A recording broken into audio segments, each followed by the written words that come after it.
তুমি পৃথিবীর যে দেশে থাকো না কেন, আমাদের নেত্রীর উপর যে অন্যায় করা হয়েছে এটার শাস্তি তোমাকে এনে দেওয়া হবে ইনশাআল্লাহ।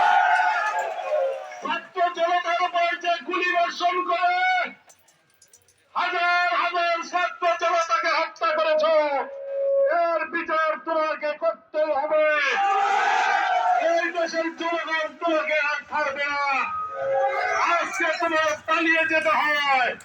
প্রিয় ভাই আমার, আপনাদের প্রতি উদারত আহ্বান, এই এলাকা আমাদের, এই এলাকা আমরা সকলেই বসবাস করি, আমরা সকলেই বসবাস করি, যেন এই এলাকায় কোনো কারোর উপর অন্যায় না হয়।